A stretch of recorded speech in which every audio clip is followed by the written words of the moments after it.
Time ना waste करते हुए चलिए इस वीडियो को शुरू करते हैं। तो पार्ट 3 की शुरुआत में हम यूसुके को देखते हैं, जहां पर यूसुके ये बात सोच रहा होता है कि क्या उसे उन सोल्जर्स को, उन क्रिमिनल्स को रोडोरो सिटी ले जाने देना चाहिए कि नहीं,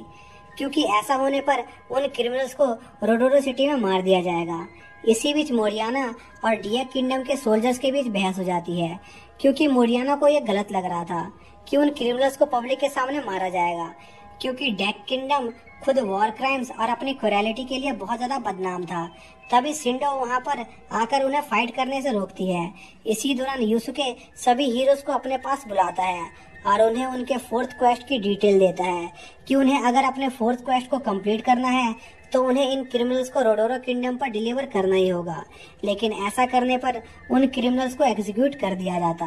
जो यूसुके को ठीक नहीं लग रहा था। जिस पर वो सभी प्लान बनाते हैं कि एक बार जब उनका क्रिमिनल्स को रोडोरो सिटी डिलीवर करने का मिशन कंप्लीट हो जाएगा तो वो इन प्रिजनर की भागने में मदद करेंगे, जिसके बाद वो सभी रोडोरो सिटी की तरफ निकल जाते हैं। इसी दौरान हम डेक किंगडम के सोल्जर को देखते हैं, जिन्हें डर होता है कि कहीं हीरोज और मोरियाना उन्हें धोखा न दे दे, क्योंकि हीरोज को क्रिमिनल से काफी सिंपैथी हो रही थी। इसी दौरान हम यूसुके को देखते हैं, जो एक बच्चे को काफी समय से हील कर रहा था,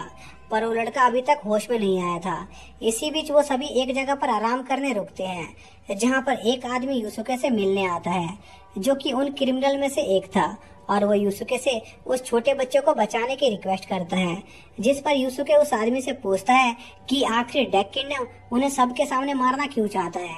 जिस पर वो आदमी उन्हें अपनी स्टोरी बताता है कि वो लोग इल्ला किंगडम के रहने वाले हैं, जो डेक किंगडम के अंदर आता है, और डेक किंगडम में किंग को एक गॉड माना जाता है। यहाँ तक कि वहाँ के लोग अपने किंग की पूजा तक करते हैं। पर इल्ला किंगडम के लोग किंग के साथ साथ अपने गॉड अश्वरोथ को भी मानते हैं और उनकी पूजा करते हैं, जो डेक किंगडम के किंग को बिल्कुल अच्छा नहीं लगता था। इसलिए उस किंग ने गॉड अश्वरोथ की पूजा करने वाले सभी लोगों को मारने का ऑर्डर पास कर दिया, जिसमें कई लोग मारे गए, और अब उनके साथ भी ऐसा ही होने वाला है। जिस पर यूसुके डेक किंगडम के सोल्जर्स के लीडर से बात करने जाता है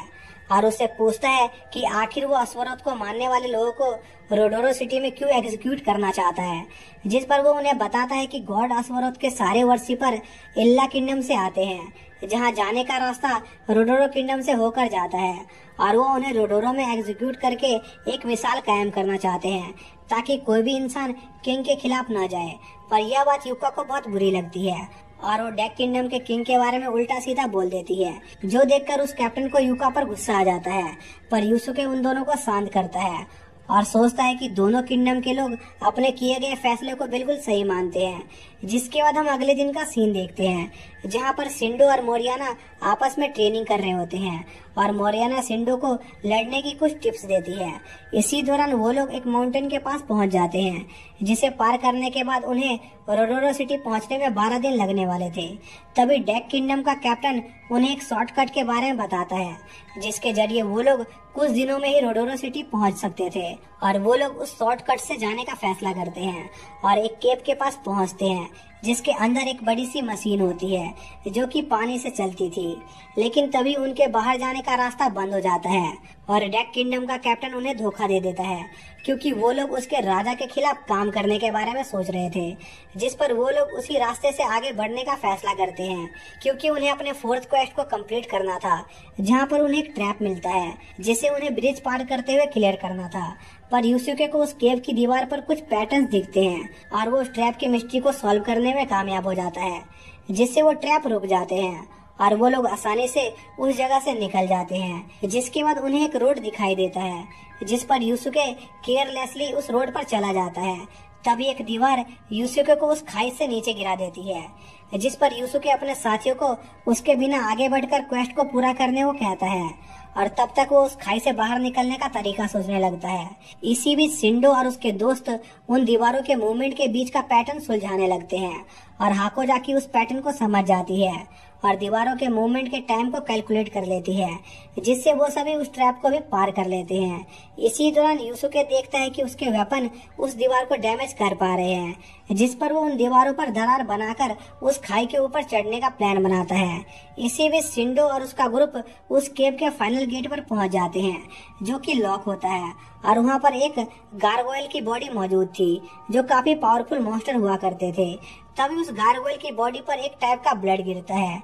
जिससे वो मॉन्स्टर वापस जिंदा हो जाता है। इसी दौरान हम यूसुके का सीन देखते हैं, जो उस दीवार के ऊपर कई दरार बना चुका होता है और उसके ऊपर चढ़ रहा होता है, लेकिन इसमें उसे काफी दिक्कत आ रही थी और वो बार बार नीचे गिर रहा था। लेकिन यूसुके तभी भी हार नहीं मानता और बार बार ऊपर चढ़ने की कोशिश करता रहता है। इसी बीच हम यूसुके के बचपन का सीन देखते हैं, जहाँ पर स्कूल में उसके कोई भी दोस्त नहीं हुआ करते थे और सब उसे इग्नोर माना करते थे, जिससे यूसुके को काफी तकलीफ होती थी। और आज फिर से यूसुके अकेले ऐसी मुसीबत में फंसा हुआ है। इसी दौरान यूसुके की आग भी खत्म हो जाती है, जिससे उसे दरारें दिखना भी बंद हो जाती है। लेकिन यूसुके इससे भी हार नहीं मानता, क्योंकि वो एक विलेज में पला बड़ा था और उसे अंधेरे में भी काम करने की आदत थी और वो अपनी पूरी कोशिश करते हुए फाइनली उस दीवार के ऊपर चढ़ जाता है और जल्द से जल्द अपने दोस्तों को ढूंढने जाने लगता है। तभी रास्ते में यूसुके को एक लोड पॉइंट मिलता है, जिससे उसे पता चलता है कि उसके दोस्तों के सफर के दौरान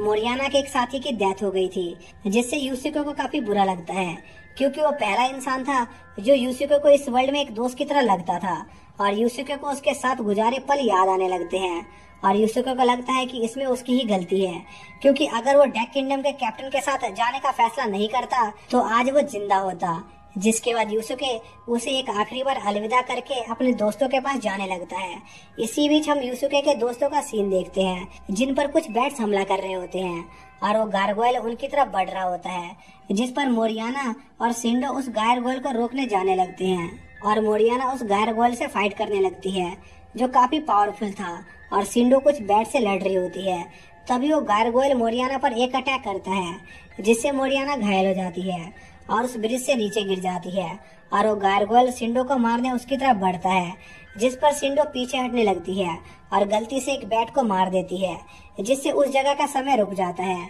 क्योंकि सिंडो लेवल 10 पर पहुंच गई थी और उसके रोल चेंज होने का समय आ गया था। जिस पर सिंडो को थोड़ा अफसोस होता है कि अगर ऐसा थोड़े समय पहले हुआ होता तो मोरियाना अभी भी जिंदा होती। जिसके बाद गेम मास्टर सिंडो का रोल सिलेक्ट करने लगता है और सिंडो उस रोल टाइम का फायदा उठाकर उस गायरगोइल पर अटैक करने लग जाती है। तभी सिंडो को एक वॉरियर का रोल मिलता है और वो उस गायरगोइल पर अपनी स्वॉर्ड से अटैक करती है, पर उस अटैक से उस मॉन्स्टर को कुछ नहीं होता और वो मॉन्स्टर सिंडो पर अटैक कर देता है, जिससे वो भी उस ब्रिज से नीचे गिरने वाली होती है, पर वो किसी तरह बच जाती है। इसी बीच हम मोरियाना की बॉडी को पानी के अंदर देखते हैं। तभी सिंडो अपने मेज की हेड और शील्ड को समन करती है और उस मॉन्स्टर पर अटैक करने जाने लगती है, जिस पर वो मॉन्स्टर सिंडो पर अपने ब्लेड से अटैक करता है, पर सिंडो उस अटैक को ब्लॉक कर लेती है और उस मॉन्स्टर के हाथ पर अटैक करती है, पर वो मॉन्स्टर सिंडो का हाथ काट देता है और उसे एक तगड़ा पंच मारता है। लेकिन सिंडो उस अटैक से भी बच जाती है और अपने कटे हुए हाथ का यूज करके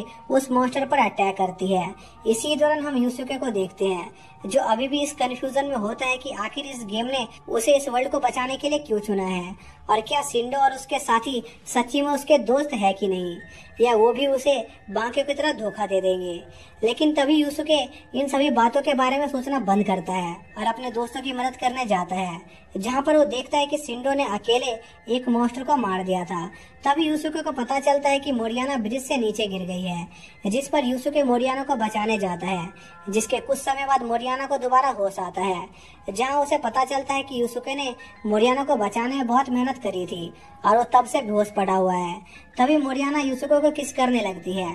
पर सिंडो और बाकी लोग उसे देख लेते हैं, जिस पर मोरियाना उन्हें बताती है कि उसने ऐसा इसलिए किया क्योंकि यूसुके उसे उसकी तरह लगता है, जो अपने मकसद को पूरा करने के लिए अपनी पूरी जी जान लगा दे, जैसे वो अपने किंगडम की सबसे स्ट्रॉन्गेस्ट नाइट बनने के लिए कर रही है। तभी यूसुके को होश आ जाता है और उसे बेहोशी के टाइम एक क्लू मिलता है कि शायद से उन्हें जो सामान रोडोरो किंगडम पहुंचाना है वो कोई भी चीज हो सकती है, क्योंकि गेम मास्टर ने उन्हें कोई स्पेसिफिक चीज को डिलीवर करने को नहीं कहा था और जरूरी नहीं कि वो चीज वो क्रिमिनल्स ही हो जिसे उन्हें रोडोरो पहुंचाना हो, और वो किसी और चीज को भी रोडोरो में डिलीवर करके अपना मिशन पूरा कर सकते हैं। और उन्हें उनके पहले के क्वेस्ट का एग्जांपल देता है, जैसे कि सिंडो का फर्स्ट क्वेस्ट एक गॉब्लिन को मारना था, इसलिए वो चाहे किसी भी टाइप के गॉब्लिन्स को मारती तब भी उसका क्वेस्ट पूरा हो सकता था, और वो इस लूप होल के बारे में सबको बताता है। लेकिन यूसुके को अपनी इस थ्योरी पर पूरा यकीन नहीं था, इसलिए वो थोड़ा कंफ्यूज हो जाता है। और इसी के साथ ये पार्ट यहीं पर एंड हो जाता है।